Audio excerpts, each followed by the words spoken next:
안녕하세요. 저는 30대 중반 여자입니다. 제 나이가 뭐 그렇게 썩 긴 인생을 살아온 것은 아닌데 그렇다고 짧지는 않다고 생각해요. 그런 제 인생을 통틀어서 정말 기가 막힌 경우를 이번에 이야기를 해드리고 싶어서 이렇게 사연을 보냅니다. 제 이야기는 정말 막장 중에 막장 같은 이야기라 직접 들으시면서도 잘 믿어지지가 않으실 거세요.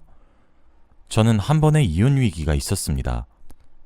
이쯤 되면 다들 예상하셨겠지만 제가 이야기하고 싶은 막장 중의 막장은 제 시댁에 관련한 이야기예요. 저랑 남편은 사내 연애로 만났어요. 정말 서로를 너무 사랑해서 결혼을 했었죠. 저희 부부가 다녔던 회사는 중견회사였는데 그 중에서도 사원을 위한 복지제도가 무척 좋았습니다. 그래서 사내 동아리 같은 것들도 지원이 잘 되어 있어서 종류도 많고 전부 잘 운영이 되었어요. 저는 그때 자전거 동아리에 가입을 했습니다. 그 전까지는 사내 동아리에 그렇게 관심이 없었는데 운동의 필요성을 느끼다가 자전거 동아리에 가입을 하게 되었어요. 근데 생각보다 제 적성에 잘 맞기도 하고 동아리 사람들도 다 친절하시더라고요. 동아리 생활이 제가 생각했던 것보다 너무 즐겁고 재미있었습니다. 그런데 뭐 또 운동 동아리라는 게 다들 그렇잖아요. 땀을 빼면서 운동을 하기도 하고 자전거를 탈 때 입는 라이딩복이 쫀쫀한 재질이라 선이 드러나기도 하고 삐끗기도 하고 모든 동아리나 동호회들이 그렇듯 뒤풀이로 술도 거하게 먹기도 하고 저도 그러다가 남편을 만났습니다. 남편은 엄청 딱딱한 이미지였는데 제게만 다정한 면이 너무 좋았습니다. 함께 취미를 즐길 수 있다는 점도 엄청난 메리트처럼 느껴졌고 무엇보다 취미뿐만 아니라 통하는 것이 무척이나 많았는데 그런 점이 너무 좋았습니다. 그래서 남편이랑 대화를 한번 시작하다 보면 정말 시간이 어떻게 흐르는지도 모르겠더라고요. 그렇게 3년이란 시간을 알콩달콩 만나면서 잘 지냈고 자연스럽게 남편과 결혼을 꿈꾸게 되었습니다. 그런데 제가 결혼에 대한 운을 띄울 때마다 남편의 얼굴이 조금씩 어두워지기 시작하더라고요. 저는 속으로 그런 생각을 했죠. 아, 나랑 연애만 하고 싶은 거였나? 속상한 마음에 하루는 저랑 남편이 둘이서 술을 한잔 먹다가 제가 술김에 이야기를 했어요. 쉬운 마음으로 저를 만나는 거냐고, 진지하게 결혼까지 생각하면서 만나는 사이가 아니냐고 하면서 말이에요. 막상 이야기를 꺼내다 보니까 또 서러워져서 눈물을 뚝뚝 흘리니 남편이 놀라서 펄쩍 뛰며 아니라고 그러더군요. 저는 그럼 왜 결혼에 대해 이야기를 하면 피하려고 하고 그러냐고 따져 물었어요. 그랬더니 남편 입에서는 제가 생각지도 못했던 부분에 관련하여 이야기하기 시작했습니다. 사실 우리 부모님 재혼했어. 나는 엄마 친아들이고 우리 아버지는 내 새아버지야. 그렇게 시작된 남편의 이야기는 놀라웠습니다. 그러니까 남편의 어머님과 아버님이 재혼했고 남편은 어머님의 친아들이었다고 하더군요. 그러면서 말하기를 그리고 나한테 친누나는 아니지만 친누나 같은 사람이 하나 있어. 당신에게는 시누이 같은 관계겠구나 라고 하더라고요. 그건 또 무슨 소리냐고 되물으니 남편이 이야기해 주었습니다.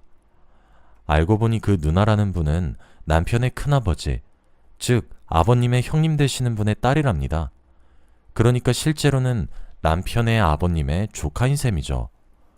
그런데 어느 날 갑작스럽게 남편의 큰아버지 네 분께서 교통사고로 한꺼번에 세상을 떠나시게 되었고 그렇게 혼자 남은 어린 조카를 남편의 아버님이 거두어서 홀로 키우셨다고 하더라고요. 호적상으로는 삼촌과 조카였지만 어린 조카를 거두어서 키울 수 있는 사람은 남편의 아버님뿐이었고 그렇게 그때부터 조카를 딸처럼 여기면서 지금까지 길렀다고 하더라고요. 이야기를 들어보니 실제로 아버지의 역할을 다 해주셨더라고요.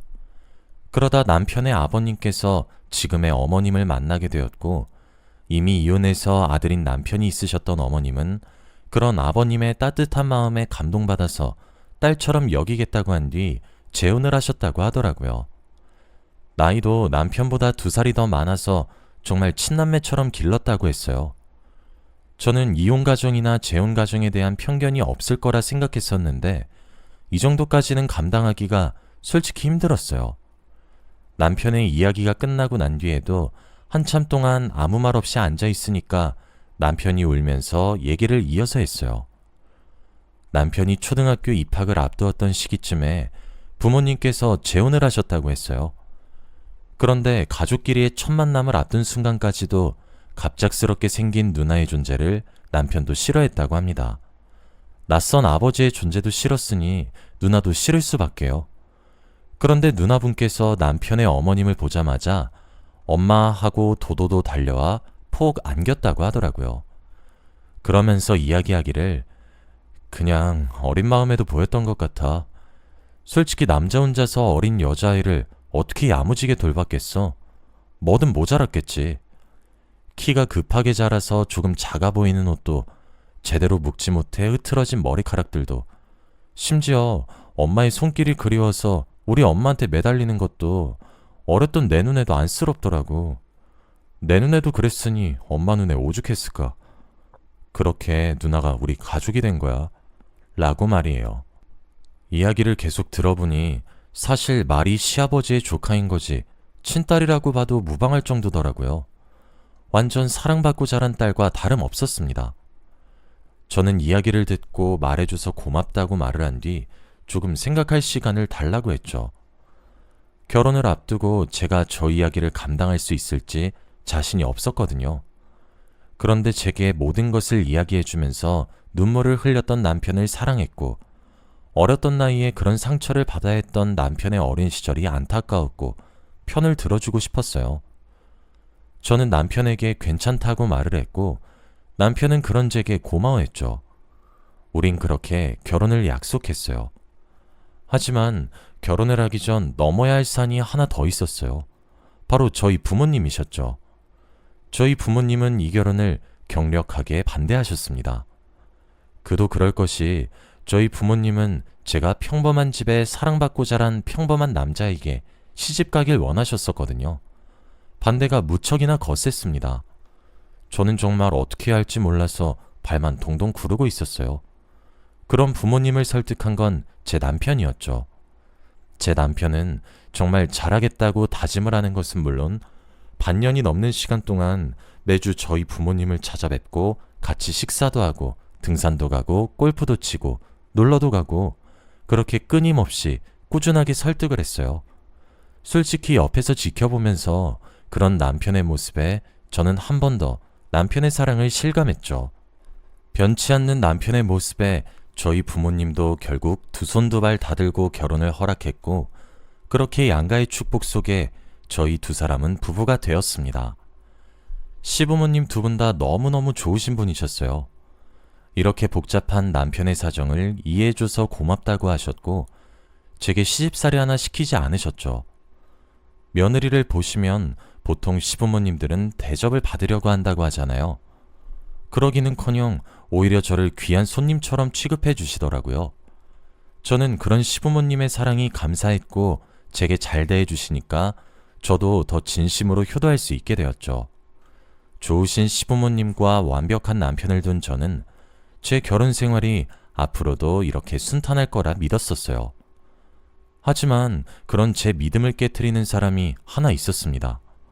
바로 남편에게 친누나 같은 존재라던 시아버지의 조카였죠. 편의상 시누이라고 이야기하도록 할게요. 시누이는 정말이지 미친 여자였습니다. 악독해도 그렇게 악독한 사람을 난생 처음 봤어요. 지옥에 있는 사탄이 환생해서 돌아와도 그보다 못하겠다 싶을 정도였고 정말 모든 것을 다 걸고 제가 살면서 본 사람들 중 제일 최고로 못된 사람이었습니다. 저도 남편이랑 동갑이라 시누이와의 나이차가 2살이었어요. 그런데 올케라는 호칭을 두고 저를 야, 너라고 지칭하더라고요. 그것도 둘만 있는 순간만 골라서요. 시부모님 중 한 사람이라도 함께 있거나 남편이라도 같이 있으면 올케, 이것도 먹어봐 하면서 제 입에 과일을 쏙쏙 넣어주면서 올케 사랑이 유난인 시누이처럼 굴다가도 저랑 둘이 있으면 입에 담기 힘든 쌍욕에 예의 없는 언행에 정말 이중적으로 행동하기 시작했죠. 제 머리를 툭툭 밀치기도 하고 안 보이는 부분을 꼬집기도 하고 진짜 말로 다 설명을 못할 정도로 괴롭혔어요. 그것도 모자라서 시부모님 두 분 다 시키지도 않는 시집살이를 시누이가 혼자서 제게 시키더라고요. 제가 바보처럼 그런 시집살이를 입을 다물고 묵묵히 해냈던 것도 이유가 있어요. 그럴 수밖에 없었거든요. 저라고 반항을 하지 않은 것이 아닙니다. 당연히 이러지 말라고 좋게 말도 해봤고 화도 냈었어요.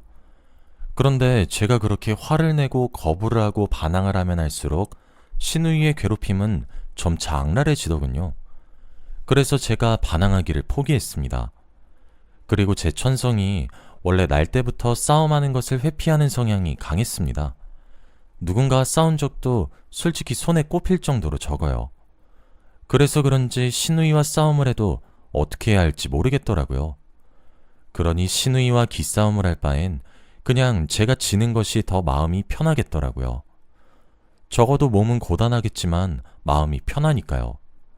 그런데 시누이는 제가 순순하게 굴어도 그거 나름대로 기분 나빠했어요. 본인이 심심하다 싶으면 저를 나쁜 사람으로 몰아세우는 연극도 펼쳤죠. 한 번은 시누이가 갑자기 제 앞에서 자신의 뺨을 후려치고 제 눈앞에서 찻잔을 바닥에 던져서 깨더라고요. 저는 너무 놀라서 눈을 동그랗게 뜨고 시누이에게 다가갔는데 시누이가 갑자기 눈물을 터뜨리면서 제게 말했어요. 옳게, 아니 나는 그러려던 것이 아니라. 마침 그 장소는 시댁이었고 거실에 모여있던 온 가족이 저희가 있는 부엌으로 다가왔죠. 무슨 일이냐고 다가오는 가족들에게 시누이는 말했습니다.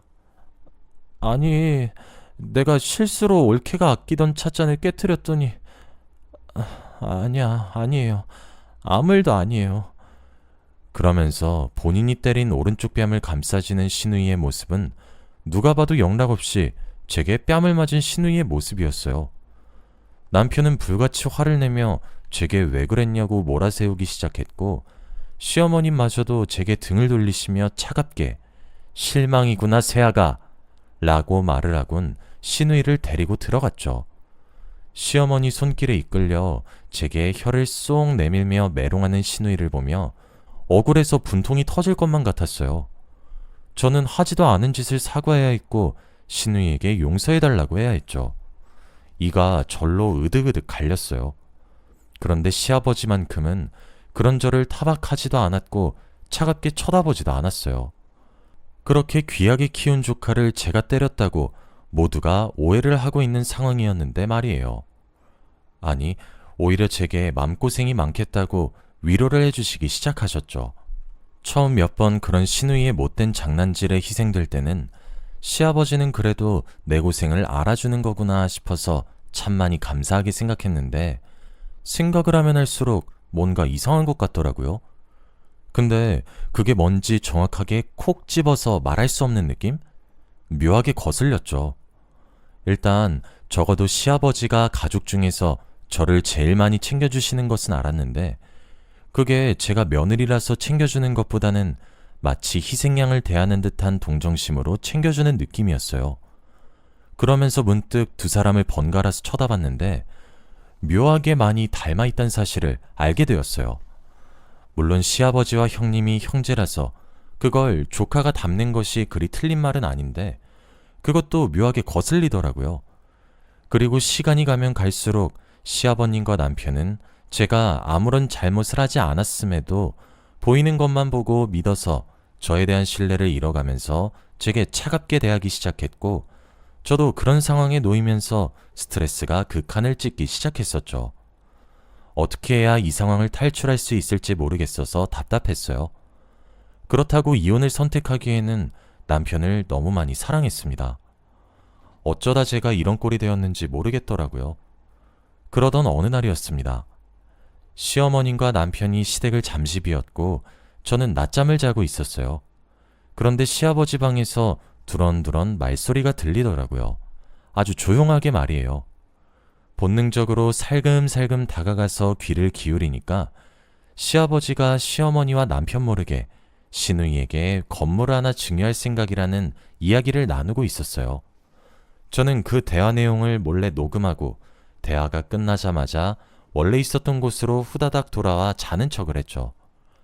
아니나 다를까 대화가 끝난 뒤 제가 자고 있는지 아닌지 확인하더라고요. 심장이 쿵쾅거렸죠.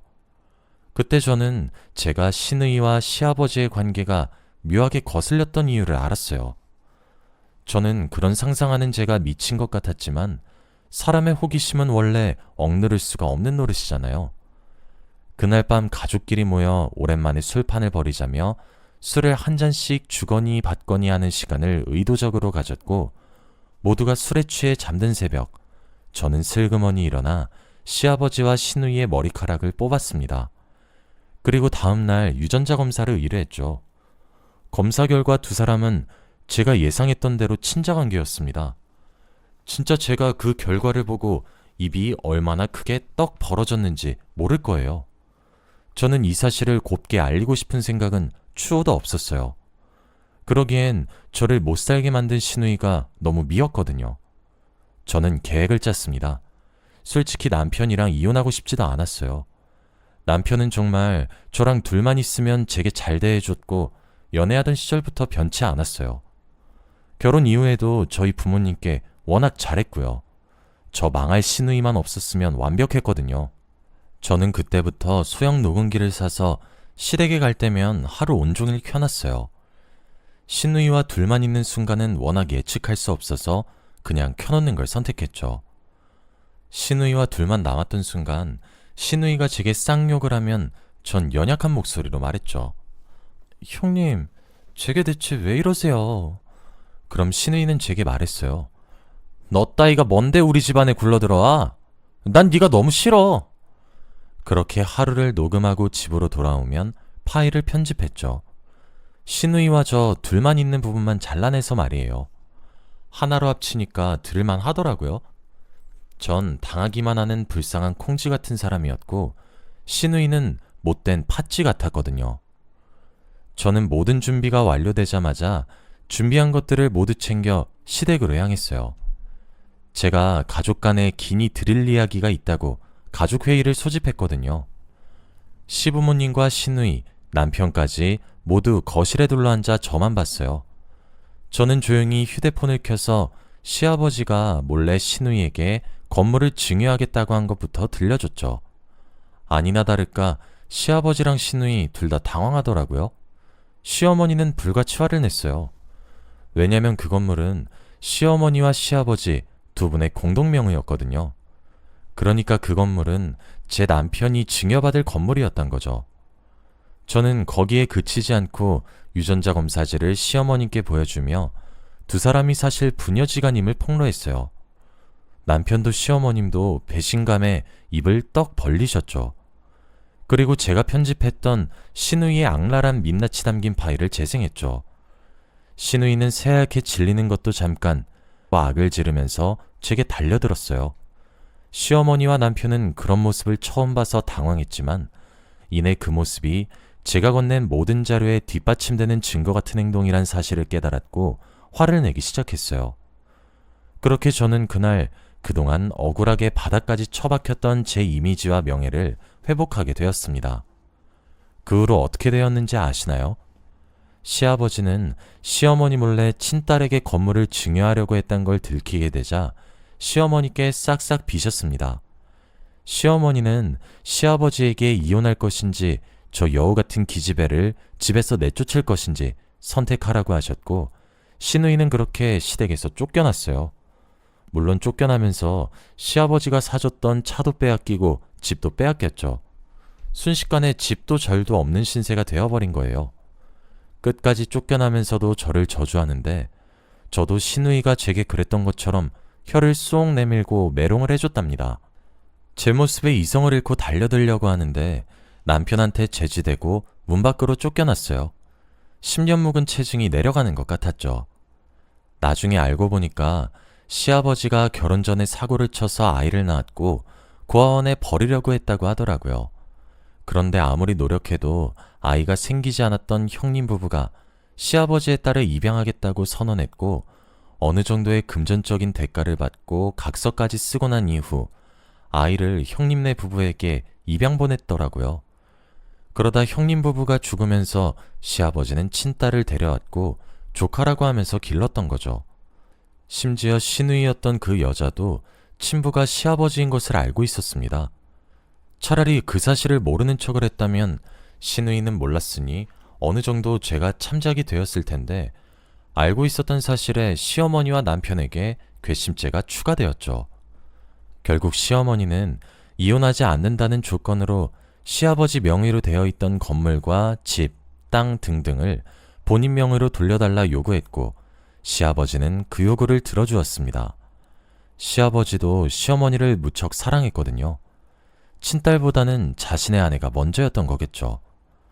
시어머니와 남편은 시누이였던 그 여자를 내쫓아낸 걸로도 모자랐는지 시아버지에게 으르렁거리며 말했어요.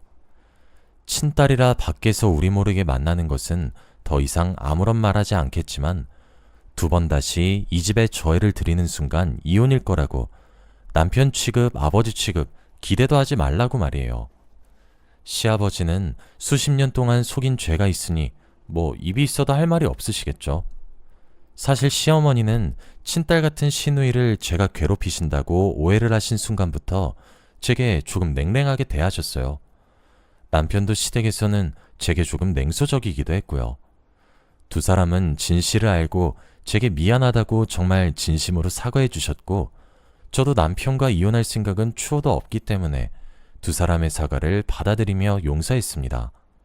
시누이는 그제서야 제게 전화를 걸어와서 빌더라고요. 가족을 한 번만 만나게 해달라고 말이에요. 저는 내가 왜 그렇게 해야 하는지 모르겠다고 빈정거리며 전화를 끊었고 차단했습니다. 솔직히 속이 너무너무 후련해요. 시누이를 볼 때마다 가슴에 화가 올라와서 답답해 미칠 지경이었는데 속이 너무 편해요. 솔직히 그동안에 정이 있어서 시어머니와 남편이 그렇게 칼같이 내칠 줄은 몰랐었는데 배신감이 상당하신 것 같더라고요. 지금도 시아버지는 입을 꾹 다물고 조용히 가정에 충실하려고 노력하시고 있으시고, 시어머니와 남편은 저를 어와둥둥해 주시고 있습니다. 시누이는 가끔씩 시댁을 찾아와 사정을 하기도 하고 소송하겠다고 화를 내기도 한다더라고요. 오히려 그런 모습에서 시누이의 진실된 민낯이 드러나서 그런지 시어머니와 남편은 혀를 내두르며 질색팔색을 합니다. 저렇게 못된 사람인 줄 몰랐다고 말이에요. 그러면서 저를 안타까워하죠. 그동안 마음고생이 심했겠다고 하면서요. 마음이 편해져서 그런지 저희 부부에게는 좋은 소식도 생겼어요.